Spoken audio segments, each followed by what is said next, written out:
सिम्बापुर शहर में आर्यन अपनी पत्नी जिया के साथ अपने भैया भाभी के साथ रहता था। आर्यन की भाभी प्रीति काफी नकचड़ी थी। वो बिल्कुल नहीं चाहती थी कि आर्यन और जिया उसके साथ उस घर में रहें। इसीलिए वो हमेशा अपने पति संदीप से इसकी शिकायत किया करती थी।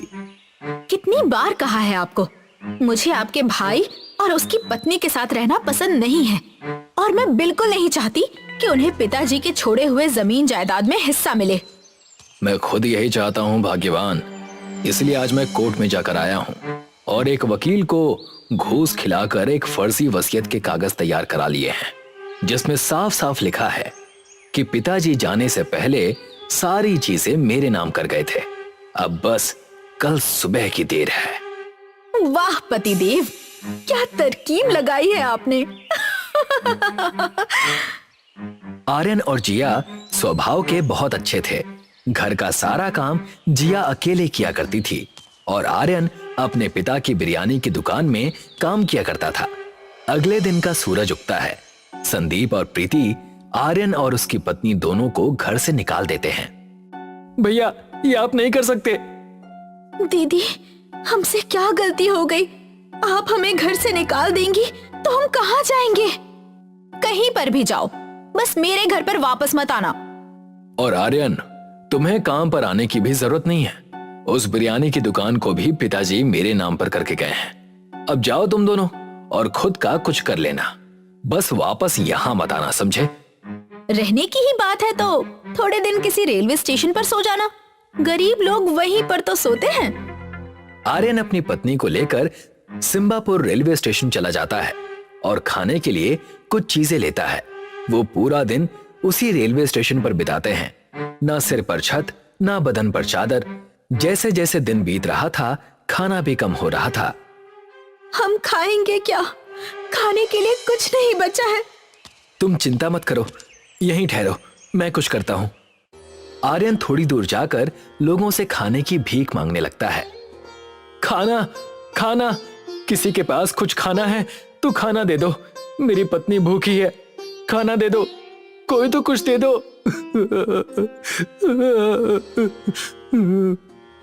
आर्यन अपनी हालत पर फूट फूट कर रोने लगता है।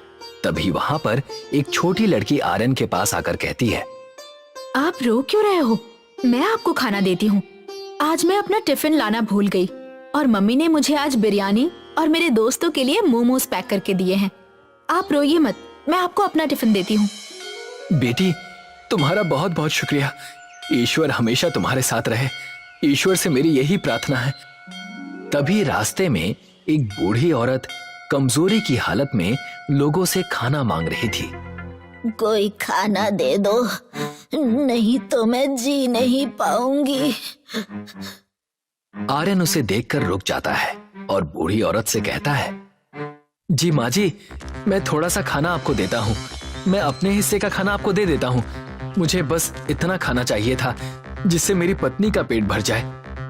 तुम नेक इंसान हो, तलाशा हर जगह तुम्हें उसी तरीके से जैसे कोई समुद्र में मोती ढूंढता हो।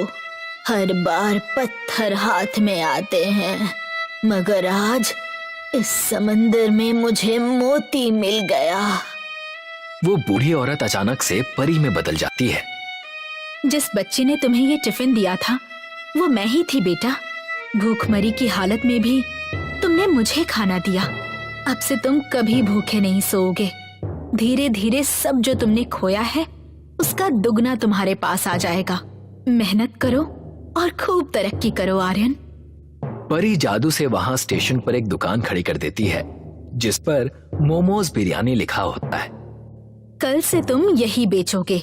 इस दुकान पर तुम काम करोगे। जो कोई तुम्हारे हाथ की बिरयानी खाएगा वो इसका दीवाना हो जाएगा। ये कहकर परी वहां से चली जाती है। आर्यन जिया को जाकर खाना देता है और उसे सारी बात बताता है। अच्छे लोगों के साथ बुरा होता है, सबने कहा और सुना है, मगर आज जो हमारे साथ हुआ है वो प्रमाण है कि ये वाक्य गलत है। अगले दिन आर्यन और जिया दोनों दुकान में जाते हैं जहां पर पहले से ही मोमोज बिरयानी बनाने की सामग्री वहां 2 पेटियों में रखी हुई थी और साथ ही वहां एक पर्ची भी थी जिसमें मोमोज बिरयानी बनाने का तरीका लिखा हुआ था।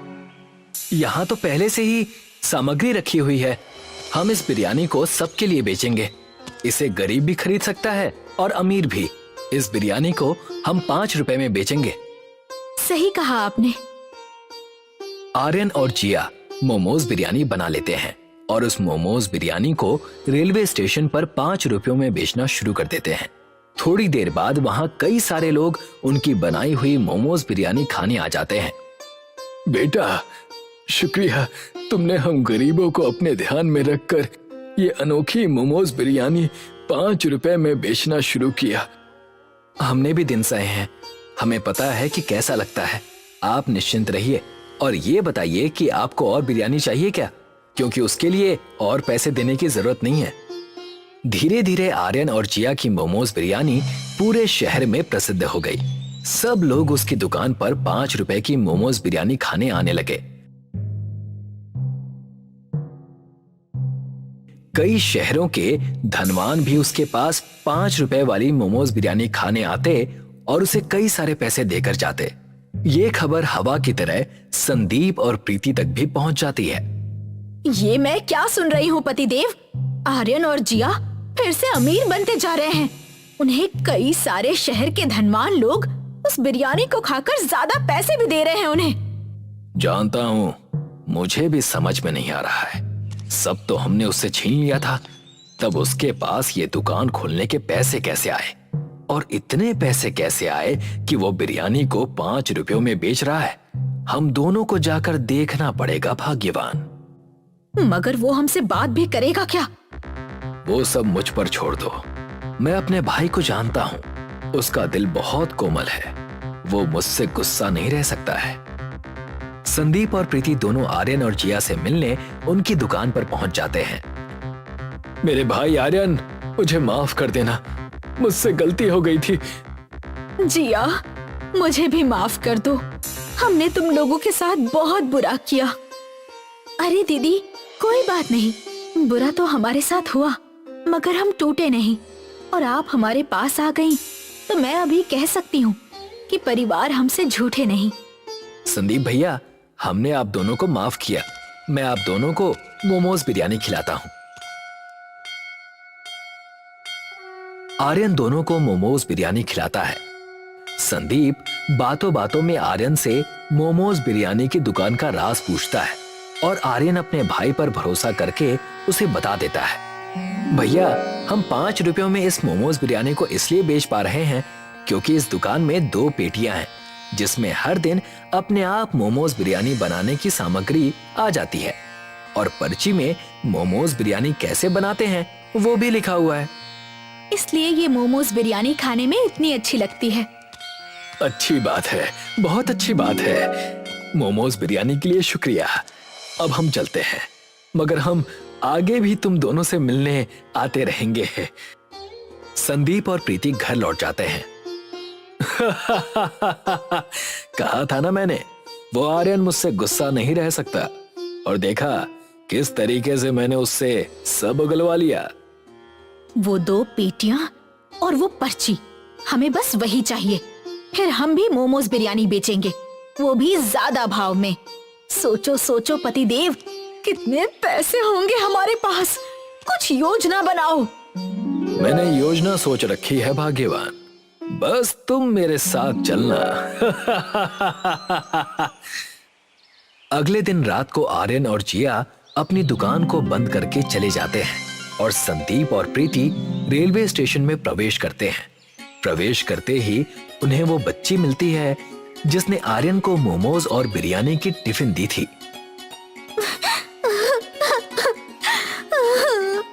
मैं रास्ता खो चुकी हूँ। अंकल जी, मेरी मदद कीजिए, मुझे घर छोड़ दीजिए।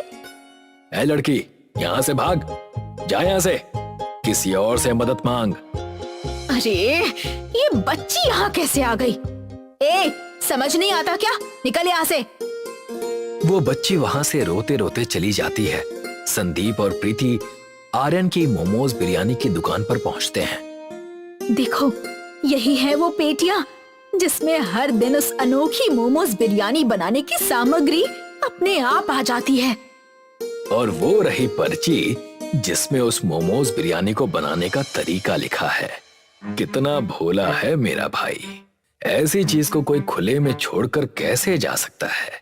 मूर्ख भाई है मेरा, इसीलिए अब मैं धनवान हो जाऊंगा।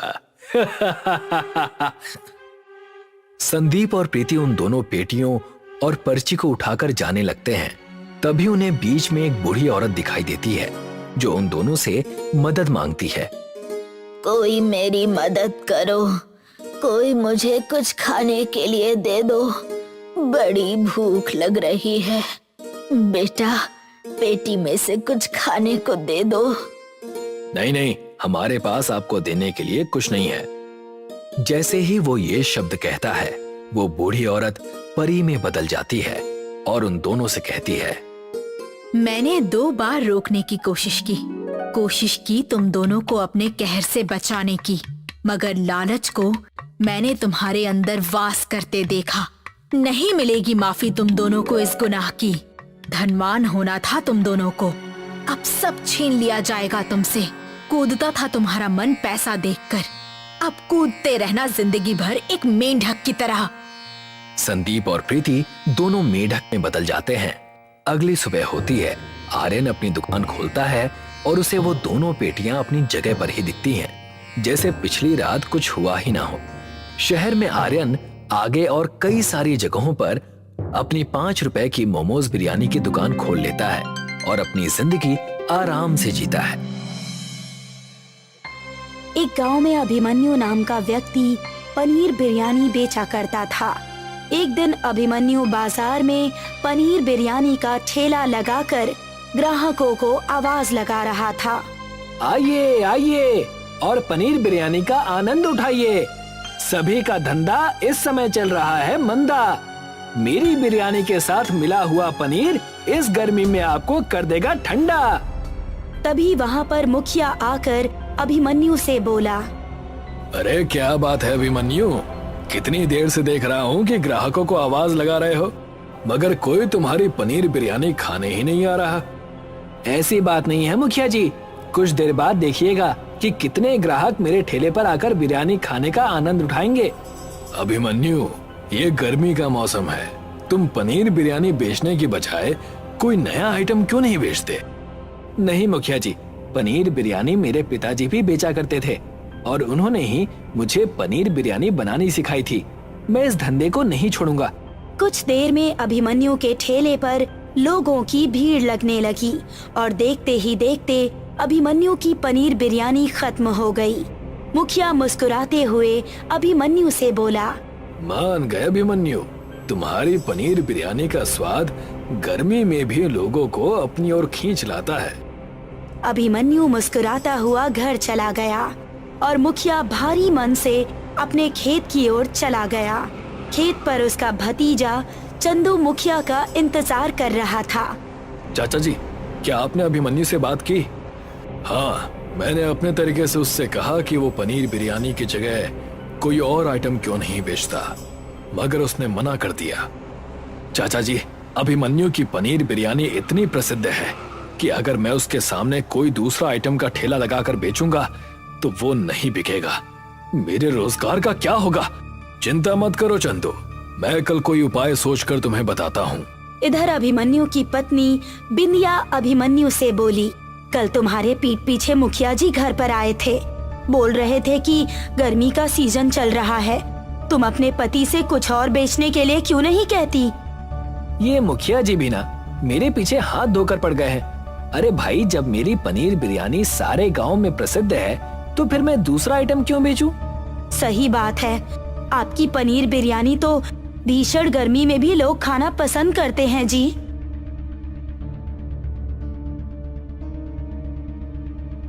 अगले दिन मुखिया अपने भतीजे चंदू से बोला, मैंने उपाय सोच लिया है चंदू, तुम आज से अभिमन्यु के ठेले के सामने पनीर बिरयानी ही बनाकर बेचोगे। चाचा जी, आपको लगता है कि मेरी बनाई हुई पनीर बिरयानी ग्राहक खरीदेंगे? पूरी बात तो सुन लो चंदू, तुम अपने ठेले के अगल बगल अच्छी वैरायटी के छाते भी लगाओगे ताकि लोगों को बैठने में सहूलियत हो। और तो और तुम हर पनीर बिरयानी की प्लेट के साथ एक कोल्ड ड्रिंक लोगों को मुफ्त पिलाओगे। चाचा जी, इस तरह से तो मुझे मुनाफा कम और घाटा ज्यादा होगा। मूर्ख कहीं के, जब तुम ऐसा करोगे तो सारे ग्राहक तुम्हारी तरफ खुद ब खुद खींचे चले आएंगे। एक बार उसके ग्राहक टूटकर तुम्हारे पास आ गए तो उसके बाद तुम अपनी मर्जी के मुताबिक बिरयानी की प्लेट के दाम रख सकते हो। तुम नहीं जानते चंदू, इस देश में लोग मुफ्त का माल देखकर बड़ी ही जल्द खींचे चले आते हैं। और रहा सवाल अभिमन्यु का, तो उसके ठेले के साथ मुझे क्या करना है, ये मैं अच्छी तरह से जानता हूँ। अगले दिन चंदू मुखिया के कहे मुताबिक उसने अगल बगल में अच्छी वैरायटी की छाते वाली कुर्सियां भी रखवा ली और ग्राहकों को आवाज लगाने लगा। आइए आइए, आप सबने अभिमन्यु की घटिया पनीर बिरयानी का बहुत स्वाद चखा है। एक बार मेरी बनाई हुई स्वादिष्ट पनीर बिरयानी खाइए और मुफ्त में कोल्ड ड्रिंक का आनंद उठाइए। एक ग्राहक चंदू से बोला, अरे भैया, क्या तुम वास्तव में एक प्लेट पनीर बिरयानी के साथ एक कोल्ड ड्रिंक मुफ्त दोगे? हाँ हाँ भाई, मैं मजाक नहीं कर रहा। और तो और तुम अभिमन्यु के ठेले पर गर्मी में पनीर बिरयानी खाते थे और यहाँ इस छतरी के नीचे आराम से बैठकर पनीर बिरयानी का आनंद उठाओ और इस गर्मी में ठंडी ठंडी मुफ्त कोल्ड ड्रिंक का भी आनंद उठाओ। अरे वाह भैया, फिर तो मजा आ जाएगा। कुछ ही दिनों में अभिमन्यु के सारे ग्राहक टूटकर चंदू के ठेले के पास पनीर बिरयानी का आनंद उठाने लगे। अभिमन्यु की आमदनी खत्म हो गई। अगर मुखिया का भतीजा एक कोल्ड ड्रिंक मुफ्त में दे रहा है तो आप भी क्यों नहीं कोल्ड ड्रिंक मुफ्त में देते हैं जी? ये कैसी बातें कर रही हो बिंदिया? एक तो मैं लोगों को वैसे भी बहुत सस्ते में पनीर बिरयानी बेचा करता था। अगर मैं कोल्ड ड्रिंक मुफ्त में दे दूंगा तो इस तरह से तो मुझे अपना घर भी बिकता हुआ नजर आ रहा है। अब मुझे समझ में आ रहा है कि मुखिया जी बार बार मुझे ये धंधा छोड़ने के लिए क्यों कहते थे। आज मैं मुखिया जी से बात करके ही रहूंगा। शाम के समय अभिमन्यु मुखिया के घर पर चला गया। अभिमन्यु को देखकर मुखिया बुरा मुंह बनाता हुआ बोला, क्या बात है अभिमन्यु, यहाँ क्यों आए हो? देखिए मुखिया जी, मुझे नहीं पता कि आपकी मुझसे क्या दुश्मनी है, लेकिन आपका भतीजा मेरे साथ सही नहीं कर रहा। क्यों भाई, इस गांव में क्या तुम्हें ही पनीर बिरयानी बेचने का अधिकार है? नहीं मुखिया जी, मैंने ऐसा तो नहीं कहा, लेकिन आपका भतीजा चंदू मेरी बिरयानी की बुराई हर ग्राहक से करता है और आखिर वो मेरे ही ठेले के सामने बिरयानी कैसे बेच सकता है? अभिमन्यु, तुम अपनी हद से ज्यादा आगे बढ़ रहे हो। हर किसी के धंधा करने का अपना अलग अलग तरीका होता है। और हाँ, अब जब बात यहाँ तक आ ही गई है तो फिर ध्यान से सुनो। तुम्हारे पिता ने वर्षों पहले मुझसे कर्ज लिया था जो कि उन्होंने मुझे नहीं लौटाया। तो आप कहना क्या चाहते हैं मुखिया जी? तो तुम उनके बेटे हो, इसीलिए तुम्हारा फर्ज बनता है कि तुम अपने पिता का कर्ज चुकता करो। मेरी आर्थिक स्थिति इस वक्त खराब है मुखिया जी, वो भी आपके भतीजे की वजह से। कोई बात नहीं, तुम्हारा ठेला किस काम आएगा? कल तक अपने ठेले को यहाँ खड़ा कर जाना, नहीं तो मैं तुम्हारे ठेले को तुम्हारे घर से ही उठवा लूंगा। अभिमन्यु मुंह लटकाकर वहां से चला गया।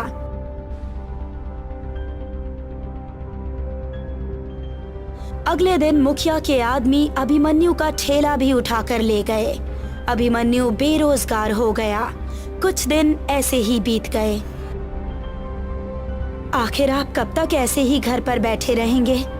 कुछ समझ में नहीं आ रहा बिंदिया, यहाँ तक कि धंधा और ठेला भी हाथ से चला गया।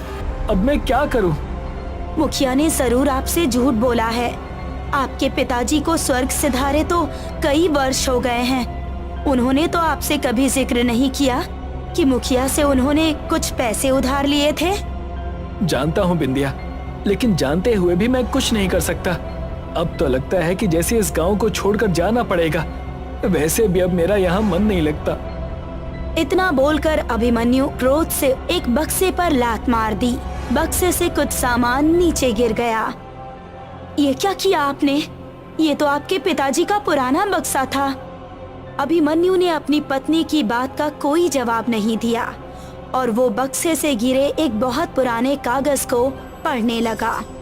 ये आप क्या पढ़ रहे हैं जी? क्या है ये? ये तो पिताजी की हैंडराइटिंग है बिंदिया। सिर्फ पिताजी ही इस गांव में 5वीं क्लास पास थे। इसमें बर्फ की बिरयानी के बारे में कुछ लिखा है।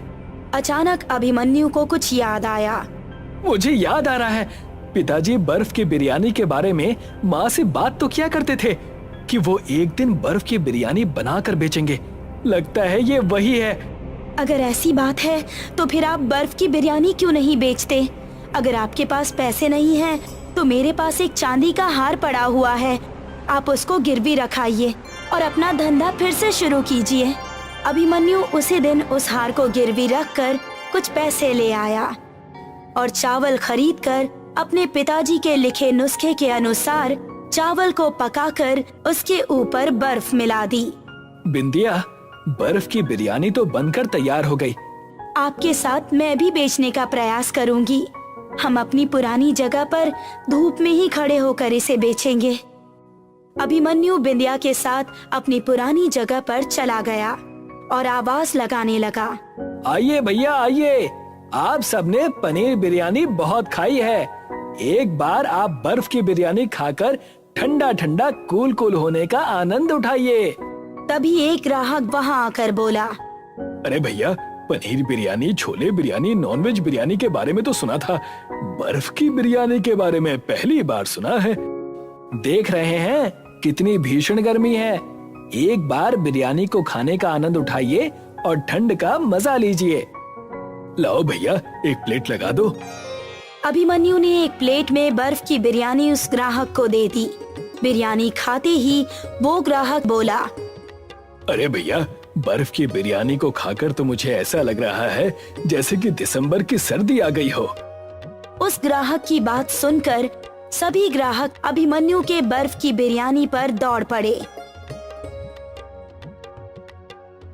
कुछ ही दिनों में अभिमन्यु की बिरयानी अपने गांव में और आसपास के सभी गांव में प्रसिद्ध हो गई।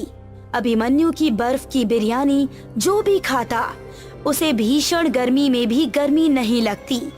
एक दिन अभिमन्यु की पत्नी अभिमन्यु से बोली, आपके पिताजी की बर्फ की बिरयानी का नुस्खा अगर हमें नहीं मिलता तो हम तो सड़क पर आ गए थे। तुम सही कह रही हो, पिता पिता ही होता है। इस संसार से जाने के बाद भी उन्होंने हमारी सहायता की। मैं चाहती हूँ कि इस भीषण गर्मी में बेचारे बहुत से गरीब लोग गर्मी की वजह से परेशान हैं, जिनके घर पर ना कूलर है और ना ही पंखा, आप उन्हें ये बर्फ की बिरयानी मुफ्त में खिलाइए। अभिमन्यु को अपनी पत्नी का सुझाव पसंद आया और अभिमन्यु उस दिन से गरीब लोगों को बर्फ की बिरयानी मुफ्त में खिलाने लगा। अब गांव में जिसे भी गर्मी लगती वो अभिमन्यु के पास आ जाता और अभिमन्यु ने गांव में एक दुकान खरीद ली। अब वो गांव में ही दुकान पर बर्फ की बिरयानी बेचा करता। ये देखकर चंदू मुखिया से बोला, चाचा जी, हमारी सारी योजना पर पानी फिर गया। सही कहते हो तुम, पता नहीं इस चंदू के पास बर्फ की बिरयानी बनाने का नुस्खा कैसे आ गया। उसकी बर्फ की बिरयानी खाने के बाद किसी को गर्मी ही नहीं लगती।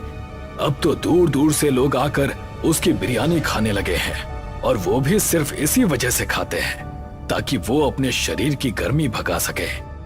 तो फिर कुछ कीजिए चाचा जी।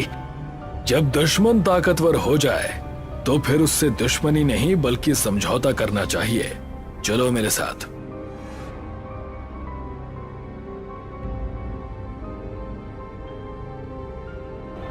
मुखिया चंदू को लेकर अभिमन्यु के घर पर चला गया। मुखिया और चंदू को देखकर अभिमन्यु चौंकता हुआ बोला, मुखिया जी, आज आपको इस गरीब की याद कैसे आ गई? अभिमन्यु, तुम्हारी बर्फ की बिरयानी दूर दूर तक प्रसिद्ध हो चुकी है। अब तो लोग हमारे गांव का नाम भी बर्फ की बिरयानी के नाम से जानने लगे हैं। लेकिन मैं तुमसे समझौता करने आया हूँ। मेरा और आपका तो कभी कोई झगड़ा ही नहीं था मुखिया जी, तो फिर समझौता किस बात का? तुम एक नंबर के मूर्ख हो अभिमन्यु। तुम्हारे हाथ में बर्फ की बिरयानी का नुस्खा है। तुम चाहो तो इससे लाखों रुपए कमा सकते हो, लेकिन तुम पैसे कमाने की बजाय गरीब भिखारी को मुफ्त में बर्फ की बिरयानी खिला रहे हो। मुझे लगा था कि शायद आपको अपनी गलती का एहसास हो गया है, इसीलिए आप यहाँ आए हैं। पर मैं गलत था मुखिया जी। पैसा ही सब कुछ नहीं होता। गरीब की मदद करने से हमारे मन को जो शांति मिलती है ना, वो किसी भी पैसों से नहीं खरीदी जा सकती। आप यहाँ से जा सकते हैं। मुखिया और चंदू मुंह लटकाकर वहां से चले गए। अभिमन्यु आज भी बर्फ की बिरयानी बनाता है और उन्हें बेचता है। लक्ष्मणपुर गांव में छतन सिंह अपनी पत्नी और अपने बच्चों के साथ रहा करता था। छतन सिंह की एक बड़ी बेटी स्वाति पढ़ी लिखी और सुशील लड़की थी। बस स्वाति की शादी हो जाए, मेरे सर से सारी तकलीफें कम हो जाएंगी। आप इसकी चिंता क्यों कर रहे हैं जी? स्वाति गुणी लड़की है, उसकी शादी जरूर एक अच्छे घराने में होगी। आप निश्चिंत होकर अपने काम पर जाइए, मैं खाना स्वाति के हाथों भेज दूंगी। छतन सिंह एक किराने की दुकान में नौकरी किया करता था और हमेशा अपने मालिक के ताने और ग्राहकों से डांट सुना करता था।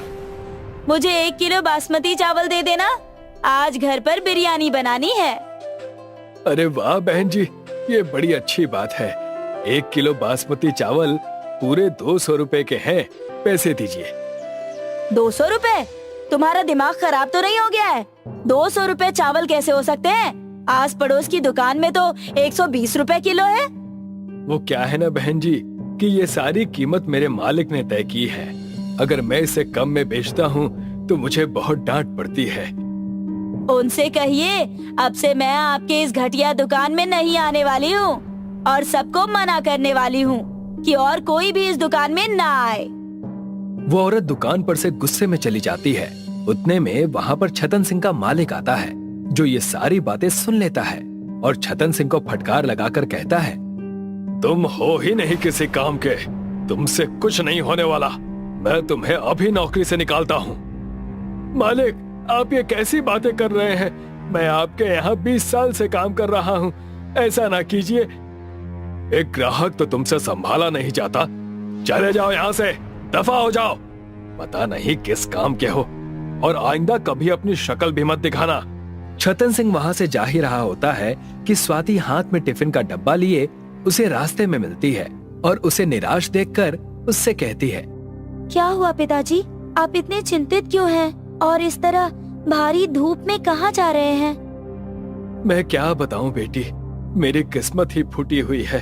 तुम्हारी शादी करवाना चाहता हूँ, लेकिन हमेशा कोई ना कोई तकलीफ मुझे परेशान करती ही रहती है। लेकिन हुआ क्या है? आप इतने टेंशन में लग रहे हैं। अगर आप इतने टेंशन में रहेंगे तो आपका बीपी बढ़ जाएगा, बताइए तो। तब जाकर छतन सिंह उसे अपनी सारी समस्या बताता है।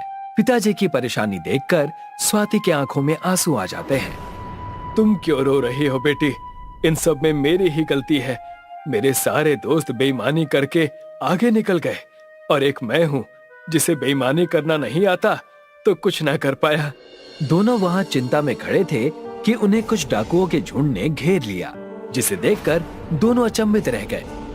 बगड़ बोल, इन दोनों बाप बेटी को हमारे घर ले चलो। हाँ, बागड़ बोल की जय, ले चलो। छोड़ो हमें, छोड़ो, छोड़ो, छोड़ो हमें, छोड़ो मुझे। उन डाकुओं के पूरे झुंड ने उन्हें बंदी बना लिया और अपने इलाके में ले गए। स्वाति की माँ यानी कि छतन सिंह की पत्नी पहले से ही वहाँ बंधी हुई हैं। भाग्यवान, तुम यहाँ क्या कर रही हो? कौन है ये लोग और हमसे चाहते क्या है? मैं घर से बाहर बाजार की तरफ राशन लेने जा रही थी। सोचा था कि बिरयानी बनाऊंगी और इन लोगों ने मुझे अगवा कर लिया। पता नहीं ये हमसे क्या चाहते हैं। हमें बंदी बनाकर क्यों रखा गया है? मैं और मेरा परिवार दर्द से करा रहे हैं। हमें छोड़ दो। हमसे चाहते क्या हो? तुम छतन सिंह हो ना, जो उल्टा पैदा हुआ है, और वही छतन सिंह जिसने कभी कोई चोरी का काम ही नहीं किया। जी, मैं वही छतन सिंह हूँ, लेकिन तुम मेरा नाम और ये सब कैसे जानते हो? तुम हो कौन? तुम मेरी बातें छोड़ो। इस पत्थर को देख रहे हो? इस पत्थर का मैं क्या करूं? इस पत्थर पर से तुम्हें 10 बार छलांग लगानी है। अगर तुम इसमें सफल होते हो तो मैं तुम्हें एक तोहफा दूंगा। तब तुम मेरे परिवार को छोड़ दोगे ना? मेरा वादा है तुमसे। क्या के कहते ही छतन सिंह को छोड़ दिया और छतन सिंह उस बड़े से पत्थर के ऊपर से छलांग लगाने लगा। जैसे ही 10 छलांग छतन सिंह के पूरे हुए, वो पत्थर एक सुंदर लड़के में बदल गया। उस लड़के को देख के सारे खुशियां मनाने लगे। मेरा बेटा वापस आ गया। धन्यवाद तुम्हारा। बागड़ बोल महाराज की जय। मैं उनका हमेशा आदर करूंगा। ये हुई ना बात, लल्लन अब वापस आ गया। ये सब क्या है, कोई विस्तार से बताएगा? चोरी और लालच के श्राप के कारण मेरा बेटा पत्थर का बन गया था। ये श्राप से तभी मुक्त हो सकता था जब कोई उल्टा पैदा हुआ व्यक्ति जो ईमानदार और सच्चा हो उस पत्थर से 10 छलांग लगा देता। तो जो तुमने आज कर दिया, पिछले 2 सालों में ना जाने मैं कितने लोगों को लेकर आया था। तुम्हारा काम हो गया तो अब क्या हम यहाँ से जा सकते हैं? मेरा परिवार पहले से ही बहुत परेशान है और तुमने उन पर और तमाशा कर रखा है। छोड़ो हमें अब। ऐसे कैसे जाओगे? तुम्हारी भेंट तो लेते जाओ। मुखिया ने अपने आदमियों को इशारा किया। वहां से उनमें से एक चमकता हुआ हैंडपंप लेकर आ गया। तुमने हमें इतना परेशान किया इस हैंडपंप के लिए? ये कोई मामूली हैंडपंप नहीं है, ये चमत्कारी हैंडपंप है। जब तुम इसे चलाओगे तो इसमें से तुम्हारी मनपसंद चीज निकलेगी। क्या सच? और ये तुम मुझे दे रहे हो? हाँ, तुमने मेरे ऊपर इतना बड़ा उपकार जो किया है, मेरे बेटे को वापस लाकर। लेकिन इस हैंडपंप का इस्तेमाल कैसे करना है और इससे क्या होगा? इस हैंडपंप को तुम एक सुरक्षित जगह जाकर लगा देना और इसके ऊपर थोड़ा सा पानी फेंक देना। जब भी तुम हैंडपंप चलाओगे उसके अंदर से तुम्हारी मनपसंद चीज निकलेगी। उन डाकू से छतन सिंह का परिवार हैंडपंप लेकर आता है और वहां से चला जाता है। छतन सिंह अपने घर के आंगन में उस हैंडपंप को लगा देता है। स्वाति एक गिलास में पानी लाकर छतन सिंह को देती है। देर किस बात की, आप इस हैंडपंप को चला दीजिए, कुछ ना कुछ तो जरूर अच्छा ही होगा। छतन सिंह जैसे ही उसके अंदर पानी डालता है, उसके अंदर से बिरयानी निकलने लगती है, जादुई हैंडपंप की बिरयानी, जिसे देखकर सब दंग रह जाते हैं। पिताजी, ये देखिए, हैंडपंप से बिरयानी निकल रही है। इसका मतलब उनकी बात सच निकली। हे भगवान, तेरा लाख लाख शुक्रिया। हमारी सारी मुसीबत का हल निकल गया। किसी ने सोचा था कि मेरे उल्टा पैदा होने और अच्छे कर्म करने की वजह से ये फल हमें मिलेगा। उसी दिन से छतन सिंह अपना एक छोटा सा ढाबा खोल देता है, जिसका नाम वो हैंडपंप बिरयानी रखता है। देखते ही देखते छतन सिंह की सारी समस्या दूर हो जाती है। हर एक गांव कस्बों में छतन सिंह के हैंडपंप बिरयानी की वाहवाही होने लगती है। एक दिन छतन सिंह का पुराना मालिक उसे मिलता है। भाई साहब, 3 दिनों से कुछ नहीं खाया, मुझे बिरयानी मिलेगी? लोगों से सुना है कि आप मुफ्त में भी दे देते हैं। जैसे ही छतन सिंह पलटता है, वो देखता है कि उसके पुराने मालिक की हालत भिखारी जैसी हो चुकी है। मालिक, आपकी ये हालत कैसे हुई? मैं अभी आपको बिरयानी देता हूँ। तुम इतने बड़े आदमी कैसे बन गए? लोगों को ज्यादा छल से लूटते रहा और मेरी ये दशा हो गई। सारी दुकान और जमीन मिट्टी में मिल गई। जैसे ही छतन सिंह ने हैंडपंप चलाना शुरू किया, उसमें से बिरयानी निकलने लगी और उसने अपने पुराने मालिक को परोसकर खिलाया। ऐसे ही छतन सिंह सबकी मदद करने लगा और अपने हैंडपंप बिरयानी से अपनी जिंदगी ऐशो आराम से बिताने लगा और उसने अपनी बेटी स्वाति की शादी भी अच्छे घराने में कर दी। रिया अपने कॉलेज के पहले दिन अपनी सीट पर अकेले बैठकर अपना टिफिन खा रही थी। कॉलेज की प्रिंसिपल की बेटी नैना अपने 2 दोस्तों के साथ रिया के पास आती है। नैना एक नकचड़ी लड़की थी और क्लास में हर कोई उससे डरता था। ए लड़की, नहीं है क्या? हाँ, आज मेरा पहला दिन है। टिफिन में क्या है तेरे? मैगी। नैना उसका टिफिन लेकर खाने लग जाती है। आधा टिफिन खत्म करके वो कहती है, तेरी माँ की तो बिरयानी की दुकान है ना? मैगी इतनी बुरी बनाई है तो बिरयानी कितनी बकवास बनाती होगी। रिया को अपनी माँ के बारे में ये सुनकर अच्छा नहीं लगा और उसने नैना को जवाब दिया, आधा टिफिन चढ़ कर गई और अब कह रही हो कि मेरी माँ अच्छा खाना नहीं बनाती। किसी और की माँ के बारे में ऐसा बोलना अच्छी बात नहीं है। आज की आई हुई लड़की ने नैना को उल्टा जवाब दिया। ये उसे बर्दाश्त नहीं हो पाया और उन दोनों के बीच कहासुनी हो गई। नैना ने रिया को जोर से धक्का दिया और रिया के शरीर पर कुछ निशान पड़ गए।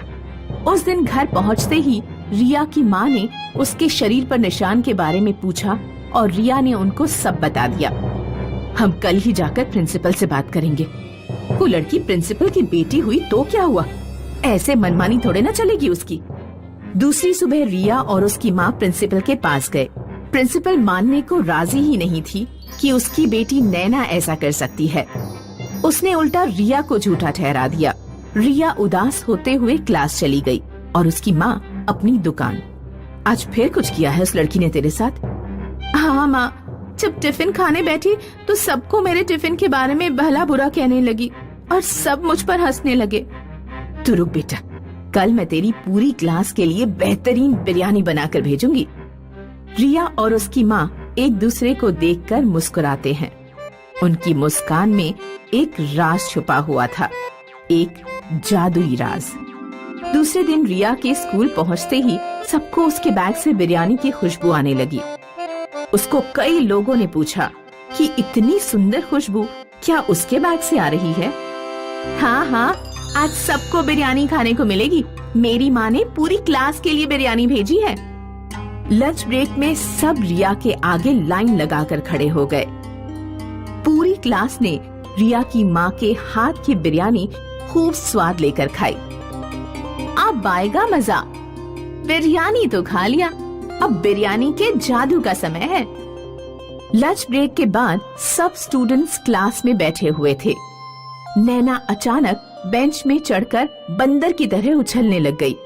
नैना और उसके दोस्त जिन्होंने रिया का मजाक उड़ाया था, सब अपने बेंच पर चढ़कर बंदर की तरह उछलने लग गए। क्या कर रहे हो तुम तीनों? अभी नीचे उतरो। Get out from my class. अभी बाहर निकलो। पूरी क्लास नैना और उसके दोस्तों को देखकर हंसने लगी। नैना को घर भेज दिया गया। दूसरे दिन नैना शर्मिंदगी से क्लास में किसी से नजरें नहीं मिला पा रही थी। उसे रिया पर बहुत गुस्सा आया और अब वो उसकी हालत का बदला लेना चाहती थी। इस रिया की तो इसको अब मजा चखाऊंगी मैं। इसको इस क्लास से ना निकाल दिया तो मेरा नाम भी नैना नहीं। कुछ दिनों बाद नैना ने रिया को कॉल किया। हेलो रिया, तुम कल कॉलेज आ रही हो? हाँ, आऊंगी मैं कॉलेज। क्यों? वो एक्चुअली तुम्हारे माँ की हाथ की बिरयानी खाने का मन कर रहा है। बहुत स्वादिष्ट थी उस दिन भी। तुम चाहो तो मैं तुम्हें पैसे दे दूंगी उसके। थोड़ा ज्यादा लेकर आना, मैं अपने पिताजी को भी खिलाना चाहती हूँ। हाँ जरूर, क्यों नहीं। कल मैं टिफिन में तुम्हारे और सर के लिए बिरयानी लेकर आऊंगी। रिया और उसकी माँ को कुछ तो गड़बड़ लग रही थी, इसलिए रिया की माँ ने फिर से अपनी जादुई बिरयानी बनाई और रिया के हाथ उसे कॉलेज भेज दिया। आ गई तुम? मुझसे तो इंतजार ही नहीं हो रहा था। और चलो अभी पापा को देकर आते हैं। पर प्रिंसिपल सर तो मीटिंग में होंगे ना अभी। इतनी बढ़िया बिरयानी खाकर वो अपनी मीटिंग खुद कैंसिल करवा देंगे। तुम अपने हाथों से बिरयानी देना उनको। उनको भी तो पता चले तुम्हारी बिरयानी के जादू के बारे में। जाओ, उनको बाहर बुलाकर लाओ। रिया प्रिंसिपल के कैबिन के अंदर उन्हें बुलाने जाती है। नैना मौका देखकर अपने पापा की बिरयानी में जुलाब की गोलियां डाल देती है। फिर प्रिंसिपल ने नैना को भी अंदर बुलाया। क्या हुआ नैना बेटा? तुम्हें पता है मैं एक इम्पोर्टेंट मीटिंग में हूँ। जी पापा, आप बस ये बिरयानी एक चम्मच चखकर देखिए, आपको सब समझ में आ जाएगा। बहुत ही बढ़िया बिरयानी है, मैंने भी खाई है।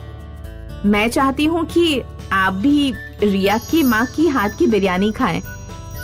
प्रिंसिपल बिरयानी चखता है और बहुत खुश हो जाता है। प्रिंसिपल बहुत स्वाद लेते हुए बिरयानी खा रहा है। नैना इंतजार कर रही है कि कुछ गड़बड़ होगी, पर उसके पापा तो खुशी खुशी बिरयानी खाए जा रहे हैं। वाह बेटा, ये तो सच में बहुत स्वादिष्ट बिरयानी है। वाह रिया, तुम्हारी माँ को मेरी तरफ से थैंक यू कहना बेटा। पापा, आपको कुछ हो नहीं रहा है? मुझे तो बस इस बिरयानी से प्यार हो रहा है। ऐसी बिरयानी आज तक नहीं खाई मैंने। लो तुम भी खाओ, आओ आओ आओ। नैना के मना करने के बावजूद प्रिंसिपल उससे जबरदस्ती 2 चम्मच बिरयानी खिला देते हैं। नैना के पेट में गड़बड़ शुरू हो जाती है और वो बंदर के जैसे खुजलाने भी लग जाती है। बाप रे, ये मुझे क्यों हो रहा है? ये तो आपको होना चाहिए था। क्या बात कर रही हो बेटी?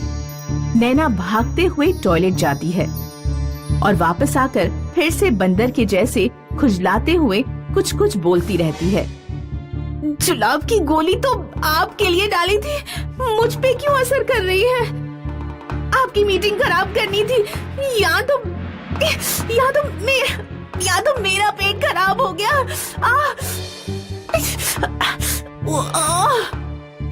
नैना टॉयलेट के अंदर बाहर भागते हुए सारा सच उगल देती है।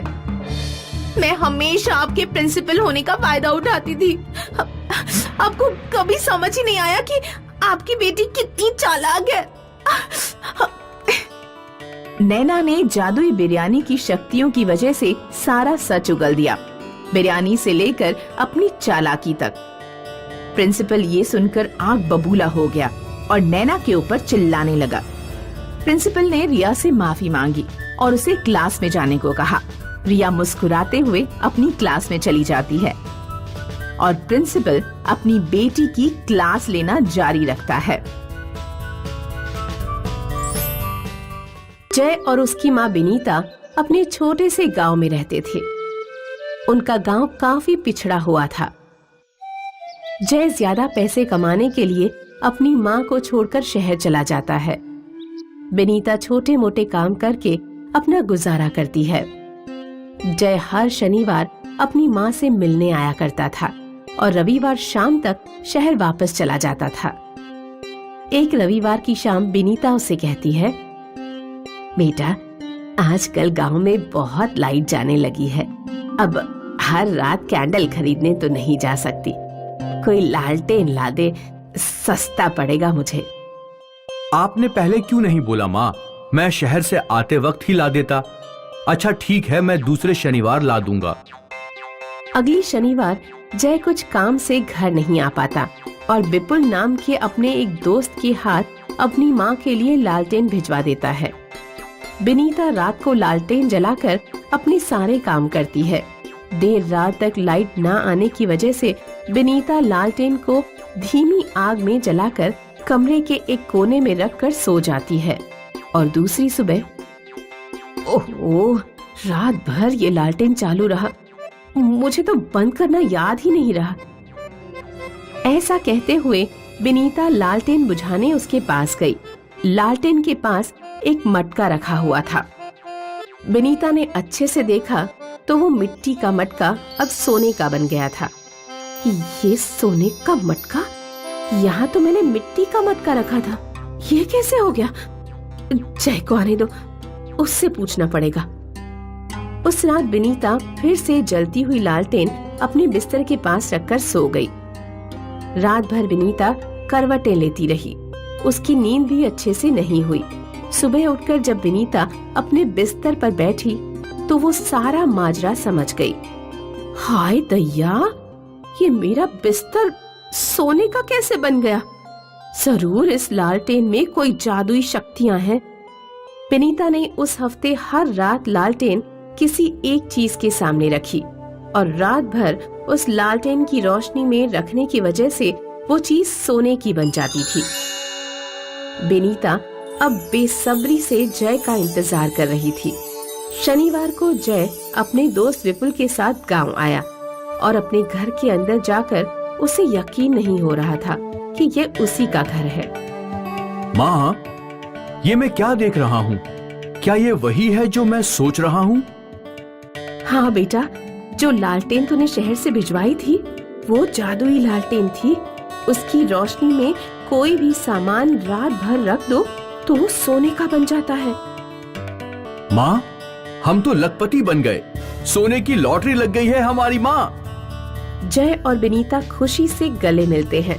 विपुल का ये देखकर मुंह सड़ जाता है। वो वहाँ से दोनों को बधाई देते हुए अपने घर निकल जाता है। ये साला जय मेरे ही हाथों लालटेन भिजवाई और अब लखपति बन गया। मुझे उस जादुई लालटेन के बारे में पता होता तो कभी उसे नहीं देता। विपुल को लगा उसके साथ नाइंसाफी हो रही है और उसने अपने इंसाफ के लिए दूसरी सुबह जय के घर से वो लालटेन चुरा ली। विपुल के पास रात तक रुकने का धैर्य और समय दोनों नहीं था। उसने जल्दबाजी में सुबह ही वो लालटेन जला ली। इस लालटेन के सोने पे मेरा हक भी उतना ही है जितना उस जय का है। अब मैं भी लखपति बनूंगा। विपुल अपना सारा सामान लालटेन के इर्द गिर्द रख देता है। देखते ही देखते उसके सामान में एक एक करके आग लगने लग जाती है। हे भगवान, ये क्या हो रहा है? मेरा सारा सामान! नहीं नहीं नहीं, कोई रोको इस आग को। विपुल घबराते हुए आग के ऊपर पानी डालता है, पर आग बुझने का नाम ही नहीं लेती। हे भगवान, सोने के सपने देखे थे पर यहाँ तो सपने जल के राख हो रहे हैं। विपुल के घर में आग जलते हुए देख जय और विनीता उसकी मदद करने पहुँचते हैं और देखते हैं कि उनकी लालटेन विपुल के जले हुए घर के बीच में पड़ी हुई है। विपुल, ये हमारा लालटेन तुम्हारे पास क्या कर रहा है? ले जाओ इस बला को मुझसे दूर। मैं लुट गया, मैं बर्बाद हो गया। विपुल अपने जले हुए घर और फूटी किस्मत को देखकर रोता है और जय और विनीता अपनी जादुई लालटेन लेकर अपने घर को चले गए। अब्दुल मियाँ की मौत के बाद उनके तीनों बच्चे अनाथ हो गए। अब उनके सर पर बाप का साया नहीं था। अब क्या होगा? कैसे हमारा घर चलेगा? दो जवान बेटियों की शादी भी करनी है। या अल्लाह, कुछ तो रहम कर। अम्मी, अब हमें ही बाहर जाकर काम करना होगा। पर तू क्या काम कर सकती है? मुझे तो बस एक ही काम अच्छे से आता है, खाना बनाना। क्यों ना हम एक बिरयानी सेंटर खोलें? पर उसमें तो बहुत पैसे लगेंगे आपा। पैसों की चिंता मत करो, मेरे ये गहने कब काम आएंगे। और एक बार सब कुछ ठीक हो जाए तो तुम लोग इसे मिलकर छुड़ा लेना। पर अम्मी, अब्बा ने ये आपके लिए खरीदे थे। बेटा, मेरी पहली जिम्मेदारी तुम सब हो। गहनों का क्या है, वो तो वापस भी बन जाएंगे। ठीक है। शिफा ने अपनी अम्मी के गहने ले लिए और उन्हें गिरवी रखकर उसे 20,000 रुपए मिले। उन पैसों से उन लोगों ने छोटा सा ठेला खरीद लिया और तीनों भाई बहन मिलकर उस ठेले पर काम करने लगे। ले लो गर्मा गर्म बिरयानी, जायका ऐसा कि उंगलियां चाटते रह जाओगे। ले लो गरम गरम बिरयानी। कई लोगों ने उनके ठेले की बिरयानी चखी और सभी को वो बिरयानी अच्छी लगी। वाह, क्या बिरयानी है! हमने कभी इतनी स्वादिष्ट बिरयानी नहीं खाई। हाँ, बहुत अच्छी बिरयानी है। शुक्रिया भाईजान, ये हमारी अम्मी का नुस्खा है। हमारी अम्मी की स्पेशल बिरयानी बहुत अच्छी है। और देखते ही देखते उनका बिरयानी का ठेला चल पड़ा। अब लोगों की भीड़ लगने लगी। मुझे 2 बिरयानी पार्सल देना। ठीक है। मुझे भी दो। अब नदीम को लोगों को बुलाने की जरूरत नहीं थी। ठेले पर इतनी भीड़ रहती थी कि तीनों भाई बहन मिलकर ऑर्डर दिया करते थे। ये लीजिए आपका ऑर्डर। ये आपका। ये आपका। 1 महीने बाद शिफा अपने कमाए हुए रुपए गिन रही थी। ये लीजिए अम्मी, इस महीने का मुनाफा 20,000 रुपए। क्या? आपने सही सुना, 20,000 रुपए। इतने सारे पैसे! हमारी बिरयानी लोगों को बहुत पसंद आ रही है। ग्राहकों की हमेशा भीड़ लगी रहती है अम्मी। या अल्लाह, तेरा लाख लाख शुक्रिया। तूने मेरे बच्चों को कामयाबी अता फरमाई। शुक्रिया। अम्मी, अगले महीने ही आपके गहने छुड़वा लेंगे हम, इंशाल्लाह। आज शिफा का परिवार बहुत खुश था। उनके अब्बा के इंतकाल के बाद पहली बार उनके घर में कुछ अच्छा हो रहा था। तीनों भाई बहन ने अपनी मेहनत जारी रखी और दिन दुगुनी और रात चौगुनी तरक्की करने लगे। ये सब हम तीनों की एकता की वजह से हो रहा है। बिल्कुल आपा। और हम हमेशा एक ही रहेंगे। हाँ, हमेशा। कुछ महीनों में तीनों ने ठेले से होटल बना लिया। नदीम काउंटर पर बैठा करता और शिफा और सना बिरयानी पकाया करती। नदीम भाई, वही स्वाद है ठेले वाला। बिल्कुल, यही तो हमारी अम्मी का नुस्खा है। भाईजान, जायका कभी नहीं बदलेगा। लोग अक्सर इनकी बिरयानी के स्वाद की तारीफ किया करते थे। धीरे धीरे इन्हें पार्टीज के केटरिंग कॉन्ट्रैक्ट भी मिलने लगे। भाई मेरे घर कल एक पार्टी है, 100 लोगों की बिरयानी चाहिए। जी बिल्कुल मिलेगी ना, पर वही स्वाद चाहिए जो हम यहाँ खाते हैं। बिल्कुल वही जायका रहेगा, आप बेफिक्र होकर ऑर्डर दे जाइए। तीनों भाई बहन बहुत खुश थे कि उनका कारोबार बड़ा होता जा रहा था। फिर एक दिन क्या हुआ, ये ऑर्डर अब तक गया नहीं। वो कादरी साहब के घर में निकाह था, पर किसी कारण से वो निकाह टूट गया, तो अब ये खाना नहीं जाएगा। या अल्लाह, बहुत बुरा हुआ। तुम एक काम करो, ये खाना गरीबों को खिला दो, कम से कम कादरी साहब की दुआ मिलेगी। ठीक है आपा। अपनी बड़ी बहन के कहने पर नदीम ने सारी बिरयानी फकीरों में बांट दी, पर उसका मन नहीं था। जब वो होटल लौटा तो सना वहीं थी। आपा कहाँ हैं? वो तो घर गई हैं। मुझे समझ नहीं आ रहा कि आपा ने इतनी सारी बिरयानी गरीबों में बांटने को क्यों बोल दी। क्या बोल रहे हो तुम? सना आपा, आज कादरी साहब के घर पर निकाह था। उन्होंने 300 लोगों की बिरयानी का ऑर्डर दिया था, लेकिन किसी कारण से उनके घर का निकाह टूट गया, तो अब बिरयानी बच गई थी। मैं सोच रहा था कि हम बिरयानी बेच देंगे, पर आपा ने बोला कि सारी बिरयानी गरीबों में बांट दो। ये तो सही फैसला नहीं हुआ। हम उस बिरयानी से भी पैसे कमा सकते थे आपा। हाँ बिल्कुल, हमारी आपा बहुत नेक दिल है, इसीलिए उन्होंने सोचा होगा कि जब हमें बिरयानी के पैसे मिल गए हैं तो क्यों ना बिरयानी गरीबों में बांट दी जाए। पर उन्हें दुगने मुनाफे का ख्याल आया ही नहीं होगा। हो सकता है। तभी शिफा वहाँ आई और सना और नदीम ने अपनी बातचीत बंद कर दी। सारी बिरयानी गरीबों में बांट दी ना? हाँ हाँ बिल्कुल। कम से कम कादरी साहब को दुआएं मिले, अभी उन्हें दुआओं की खास जरूरत है। जी। सना और नदीम अपनी बड़ी बहन के फैसले से सहमत नहीं थे। खैर, उनका कारोबार चलता रहा। उन्हें और भी बड़े बड़े ऑर्डर्स मिले। उनका होटल भी अच्छा चल रहा था। फिर कुछ महीनों बाद एक और ऑर्डर कैंसिल हो गया। नदीम, अंसारी जी का ऑर्डर कैंसिल हो गया है, तुम ये सारी बिरयानी गरीबों में बांट दो। ठीक है आपा। नदीम ने हाँ तो कह दिया, पर उसका मन नहीं था। बड़ी बहन के घर जाने के बाद सना और नदीम बातें करने लगे। क्या हम ये बिरयानी बेच नहीं सकते? अभी तो रात के 10 बज गए हैं, अब शायद ही ग्राहक आएंगे। एक काम करते हैं, इसे अंदर रख देते हैं, कल पहले यही बेचेंगे। हाँ हाँ, ये सही होगा। दोनों भाई बहन ने मिलकर वो बिरयानी छुपा दी। अगले दिन उन लोगों ने पहले वो बिरयानी बेची और वो दोनों बहुत खुश थे कि मुनाफा दुगना हो रहा है, और शिफा इस बात से अनजान थी। फिर क्या था, जब भी कोई ऑर्डर कैंसिल होता, अगले दिन वो बिरयानी सना और नदीम होटल में बेचा करते थे। ये सिलसिला काफी महीनों तक चलता रहा। एक दिन ये बासी बिरयानी एक रेगुलर कस्टमर की प्लेट में आई। नदीम भाई, कुछ तो गड़बड़ है, बिरयानी में वो स्वाद नहीं है। ऐसा कैसे हो सकता है भाई? हम तो हमेशा से वैसी ही बिरयानी बना रहे हैं। ठीक है।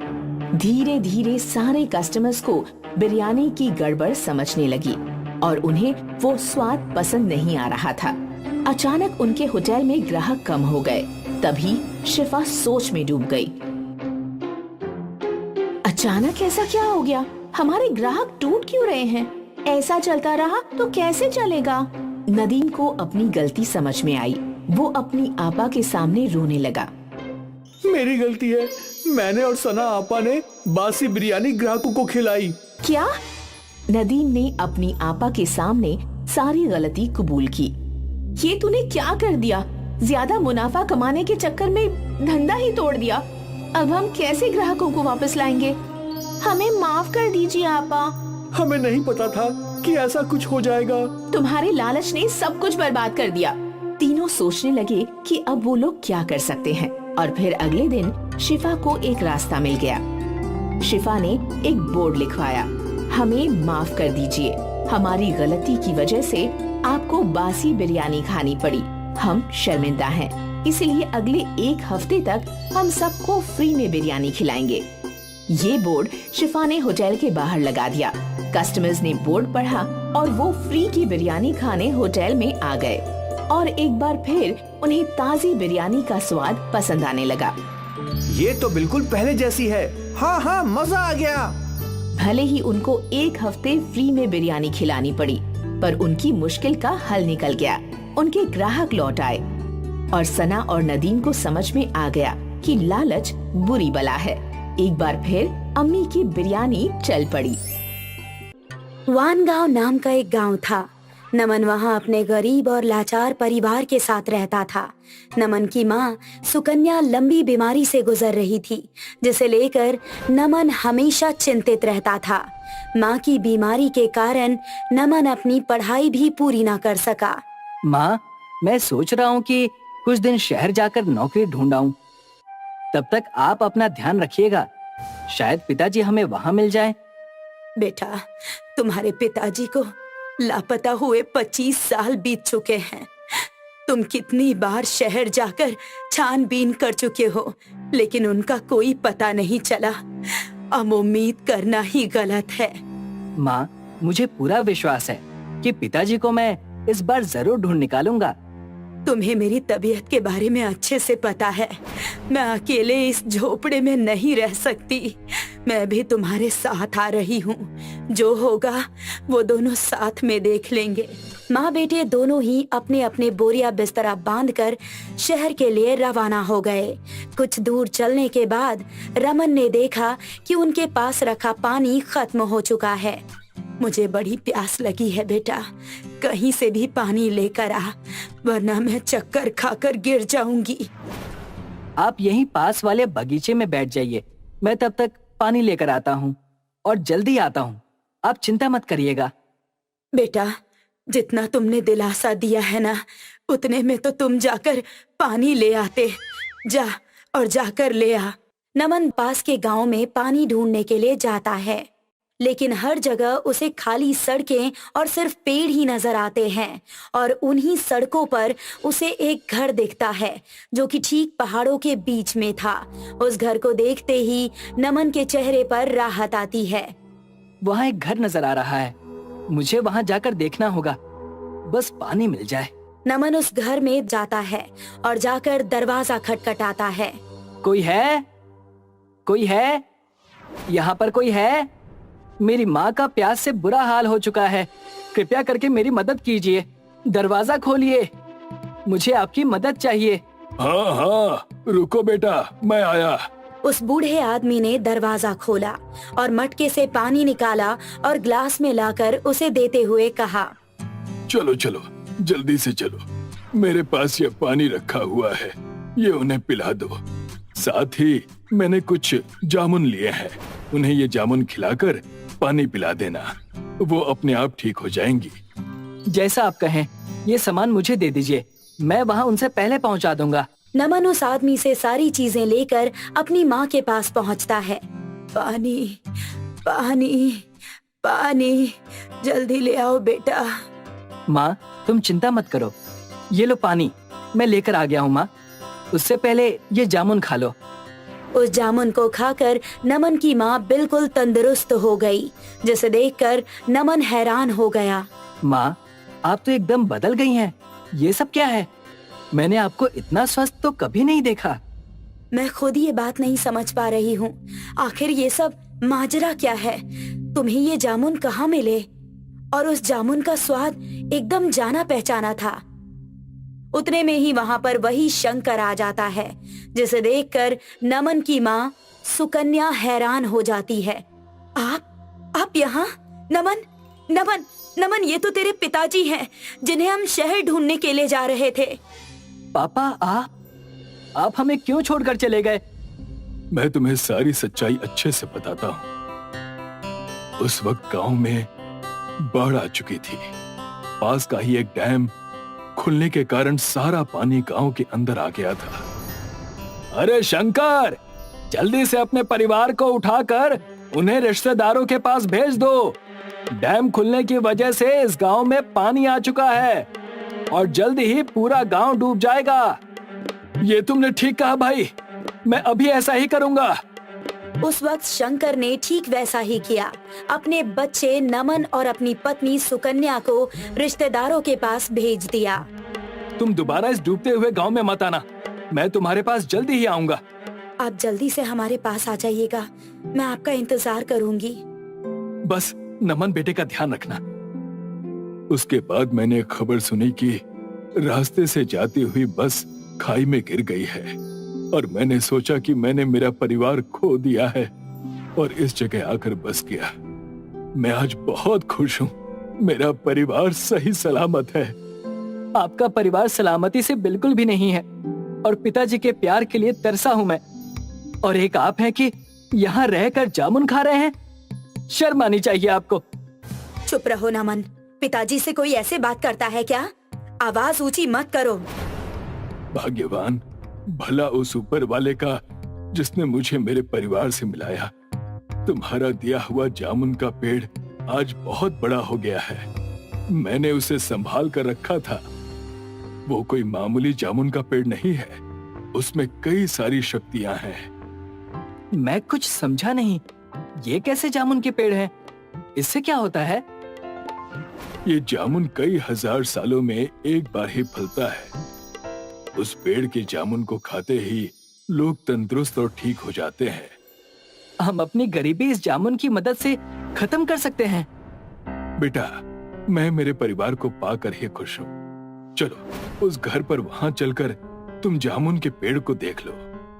नमन अपने पिता और अपनी माँ के साथ जाकर उस जामुन के पेड़ को देखता है और देखता है कि एक विशाल जामुन का पेड़ उस जगह पर खड़ा है, जिसे देखकर वो बहुत खुश हो जाता है। वो पूरा पेड़ जामुन से भरा हुआ होता है। माँ, इस जामुन से हम बेसहारा लोगों को ठीक करेंगे, कम पैसों में ही। बेटा, तुम्हारी सोच नेकी की है, लेकिन यहाँ के लोग बहुत ही बेसहारा और गरीब हैं। वो जामुन नहीं खरीदेंगे। तुम कोई और काम जरूर कर सकते हो। पिताजी, क्या मैं बिरयानी की दुकान खोल सकता हूँ? ये पहाड़ी इलाका है, हम थोड़ी ही दूर गांव में चले जाएंगे और वहाँ जाकर अपना बिरयानी बेचने का काम करेंगे। तुम ऐसा जरूर कर सकते हो, कोई दिक्कत नहीं है, ऐसा ही करो। नमन ने बिरयानी का ठेला खोल दिया और फिर पास ही के गांव में जाकर बिरयानी बेचने लगा। बिरयानी, गर्मा गर्म बिरयानी, जो खाए उसका दिल भर जाए। बिरयानी, गर्मा गर्म बिरयानी। खुशबू तो बड़ी अच्छी आ रही है। कितने के दिए भाई? सिर्फ 50 रुपए और पेट भर। अरे वाह, ये तो बहुत ही सस्ता और अच्छा है। दे दो, मेरे परिवार के लिए पूरे 200 रुपए का। जी। ऐसे ही नमन की बिरयानी बहुत ही ज्यादा चर्चित हो गई। कुछ दिन बीत चुके थे। नमन पूरी मेहनत से अपना काम किया करता था और अपने माँ पिताजी की सेवा भी किया करता था। इस बात से उसके माँ पिताजी दोनों ही बड़े खुश थे। माँ, मैं आपके लिए ये मंगलसूत्र लेकर आया हूँ, सोने का। अरे वाह बेटा, तुम हमेशा ऐसे ही तरक्की करो और काबिल बनो। सब बात कर ही रहे थे कि वहाँ पर गांव का मुखिया रोते हुए आया। शंकर, शंकर, अरे ओ शंकर, मेरे गांव को बचा लो, मेरे गांव को बचा लो, बड़ी समस्या हो चुकी है। ठहरो जरा, सांस लो, बताओ हुआ क्या?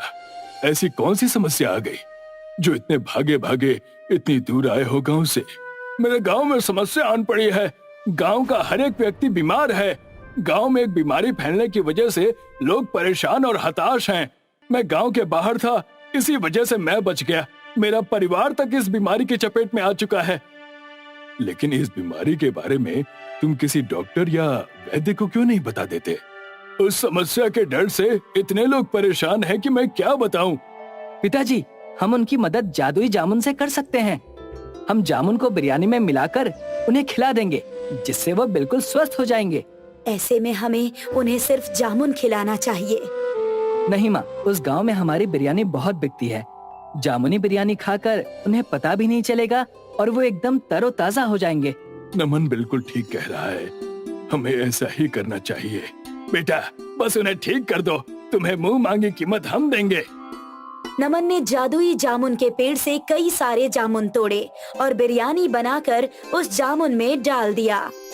और ये हो गई हमारी जामुन की बिरयानी तैयार। नमन और मुखिया जी मिलकर पूरे गांव में जामुन बिरयानी बांटते हैं। जैसे जैसे सब लोग जामुन की बिरयानी खा रहे थे, उस जामुन के जादू से सब लोग ठीक होते जा रहे थे। मुखिया इस चीज को देखकर बहुत खुश था। बेटा, अगर आज तुम ना होते तो मेरा गांव तबाह हो चुका होता। लाख लाख शुक्र है तुम्हारा। ये तो मेरा फर्ज था। जामुन बिरयानी खाते ही सब ठीक हो गए और ये बात हर जगह आग की तरह फैल गई। सारे ही नमन से जामुन बिरयानी खरीद कर खाने लगे और नमन की तारीफें करने लगे। नमन के पूरे परिवार को नमन पर नाज था और सभी लोग खुशी खुशी एक साथ रहने लगे।